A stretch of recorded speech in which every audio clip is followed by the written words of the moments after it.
carnivores vont donc manger de la viande.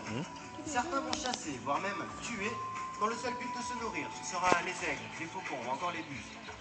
D'autres rapaces, en revanche, sont uniquement charognards, c'est-à-dire qui ne chassent pas. Eux se nourriront seulement de viande déjà morte, de carcasses. On les appelle donc les nettoyeurs, tous les petits vautours et les grands vautours, répartis un peu sur tout le continent. Sur tous ces continents, on retrouvera pas loin de 400 espèces de rapaces. Certains vont chasser le jour, les oiseaux diurnes. D'autres, en revanche, ont choisi le monde nocturne. Ce sont les hiboux et les chouettes. Parmi ces chouettes, il en est une que vous connaissez certainement. Elle s'approche beaucoup de l'homme, en campagne, chez nous. Elle va nicher dans nos granges, dans nos greniers, jusqu'à nos clochers d'église. Malheureusement, là, l'homme vient parfois à clôturer ses accès aux chouettes. Cette chouette n'aura donc pas d'autre choix que d'errer dans la nature, à la recherche d'autres cavités, d'autres arbres creux notamment. Voici un arbre creux qui accueille ces petites chouettes, les chouettes effraies, ou encore les effraies des clochers. Entre 200 et 300 grammes à peine pour ce petit prédateur, chasseur de rongeurs en général, mulots, campagnols ou encore musaraignes. Une caractéristique chez ces oiseaux nocturnes, ce sont les disques faciaux qu'ils ont sur le visage. Ce disque facial est en forme de cœur chez cette chouette, ce qui fera office de parabole pour mieux localiser les sons, et même localiser les sons à la perfection. C'est cet oiseau qui a l'ouïe la plus développée sur la planète. Un oiseau cosmopolite que l'on retrouvera sur tout le globe, excepté l'Australie. Ils sont d'où? Regarde, Ah, ok. Dernière traversée Poule. pour notre petite chouette. Ah, alors voilà encore une qui se promène, une retardataire. Alors cette chouette autrefois effrayait l'homme. Malheureusement, on l'a retrouvée clouée sur les portes des granges pour éloigner le mauvais sort. On l'appelait alors la dame blanche. Ou encore la chouette effraie. Tout son nom, la chouette effraie, elle effrayait les gens tout simplement. Allez, on va attendre que la dernière petite rentre à la maison. Dernière glissade pour notre chouette. Une chouette donc que l'on aurait pu appeler la dame blanche. Une autre chouette aurait pu s'appeler également la dame blanche. Voici la chouette Harfang des neiges. Gros rapace, entre 2 et 3 kilos. Celui-ci c'est le mâle, entièrement blanc. On le retrouvera au cercle polaire arctique, Scandinavie, Norvège, Finlande. Entièrement blanc pour le mâle, la femelle, elle, sera tachetée de noir. On retrouvera alors un dimorphisme sexuel. C'est tout simplement la différence que l'on retrouve entre le mâle et la femelle. De tous les oiseaux nocturnes, c'est certainement cette chouette qui sera la plus diurne de toutes. Et oui, en Scandinavie, parfois, les jours peuvent être très longs. Voilà pourquoi elle peut chasser de jour comme de nuit. La lumière du jour ne la gêne en rien.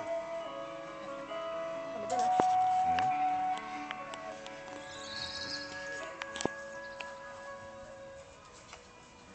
Très beau prédateur, chasseur donc de rongeurs, mais surtout de lemmings, de gros rongeurs que l'on retrouve en Les Scandinavie. lemmings? Les lemmings, c'est un jeu ça? Et oui les enfants, c'est la chouette de Harry Potter, tout à fait. On peut voir que sur la tête de cette chouette, il n'y a pas de touffe de plumes. Une tête entièrement ronde, caractéristique de toutes les chouettes. On dirait une tête et C'est une d'ailleurs pied. comme ceci que l'on pourra différencier les chouettes des hiboux. En se Vas-y, rappelant Choco. que la femelle du hibou n'est pas chouette, que l'on soit bien d'accord, on retrouvera le mâle et la femelle hibou et le mâle et la femelle chouette. Ah, t'as vu? Je savais pas ça. Mâle, hibou, chouette. Le mâle et Mâle la et- Allez, on va femelle de demander l'hibou. à notre chouette C'est pas de le- nous quitter. La Chouette. chouette. C'est un hibou. C'est un hibou femelle. Dernière glissade pour la chouette Harfang des neiges. Accueillant cette fois-ci le grand-duc d'Europe sur votre gauche. Belle glissade. Wow, C'est le regarde. plus grand nocturne au monde. 1,80 m d'envergure. Les Anglais l'ont même appelé l'aigle des nuits. Un super prédateur, chasseur de rongeurs, de lapins, de lièvres, mais aussi de hérissons. C'est un des rares prédateurs naturels de ce hérisson, avec l'aigle royal. Oui, mais belle.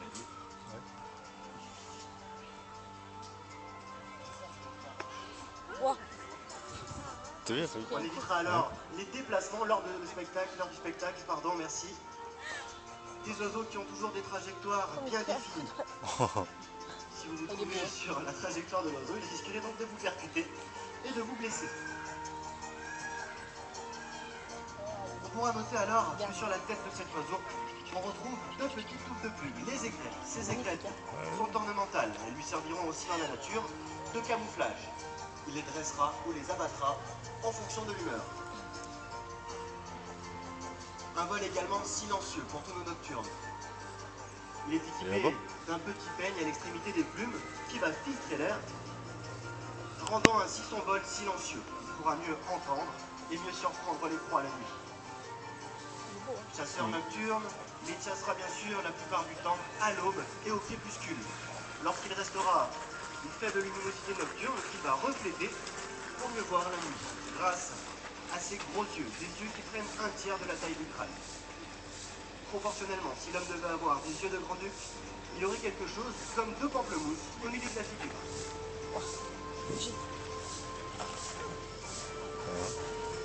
Une vue très développée pour un petit, c'est 20 fois mieux que l'homme.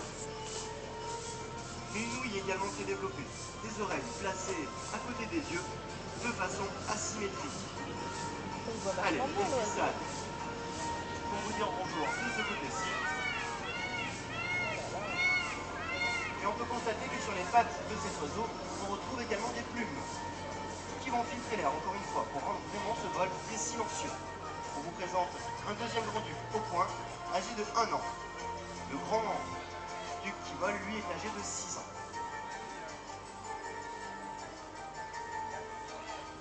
150 kg de pression au centimètre carré dans les pattes. Des pattes très puissantes pour tuer ses proies. Un plumage, encore une fois, camouflage, lui permettant de se cacher lorsqu'il niche.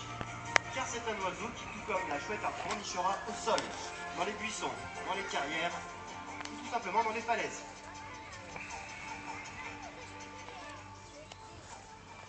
Alors je vous rappelle que chez tous les rapaces, le mâle, on l'appelle le tiercelé, toujours un tiers plus petit que sa femelle. La femelle, elle, on l'appellera la forme, car c'est toujours elle qui a la forme de référence. Et oui, mesdames, chez les rapaces, c'est vous qui avez le dessus. Allez, on va laisser se fermer la parenthèse pour les oiseaux nocturnes et ouvrir celle des oiseaux diurnes avec les faucons. Ce sont des faucons américains qui vont nous retrouver. Ce sont les faucons caracara, sud-américains.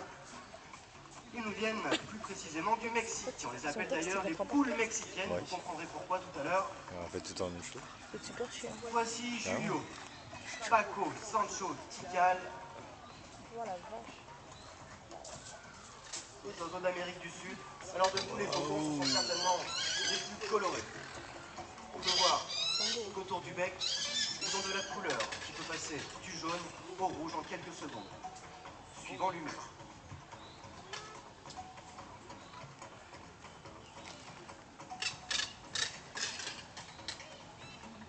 Des oiseaux assez nerveux qui vont vivre la plupart du temps en groupe, entre 5 et 10 individus. Ils vont même chasser en groupe, mais sont aussi opportunistes. Ils pourront donc s'attaquer aux autres prédateurs, comme l'aigle, tout simplement pour lui dérober sa proie. Mangez alors toute source de nourriture, ils pourraient venir piquer le sandwich qui se trouve dans votre sac. Putain, il est passé près celui-là, t'as vu? Il passe près de Les nous. Hein. oiseaux planeurs, on pourra voir ça à l'extrémité des ailes. C'est très limite dangereux d'être deux. Ouais. Là on était dans la trajectoire. Hein. Assez dynamique, des oiseaux Ça t'a fait. lors du vol. Leur cousin nous rejoindra tout à l'heure, un grand faucon, qui lui sera vraiment taillé pour la vitesse.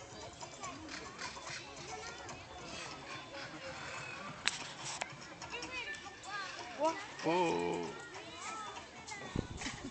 Allez, on va venir vous présenter ces faucons d'un petit peu plus près. Vous allez pouvoir alors comprendre pourquoi on les surnomme les poules mexicaines.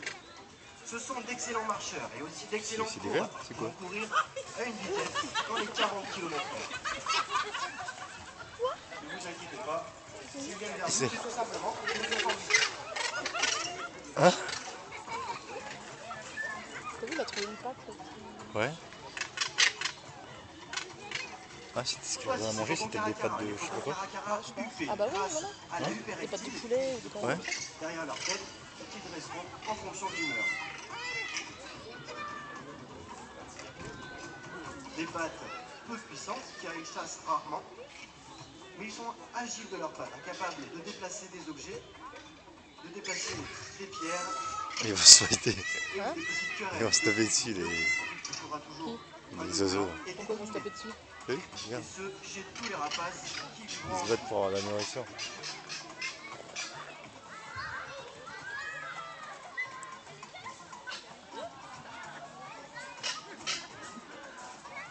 Alors si les pattes ne sont pas très costauds, en revanche le bec est très puissant.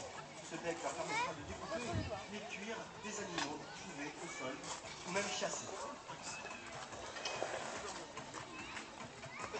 Allez, il est temps pour nos oiseaux de nous quitter. Je crois qu'on pourra les applaudir bien fort. Merci pour eux, ils ont très bien travaillé.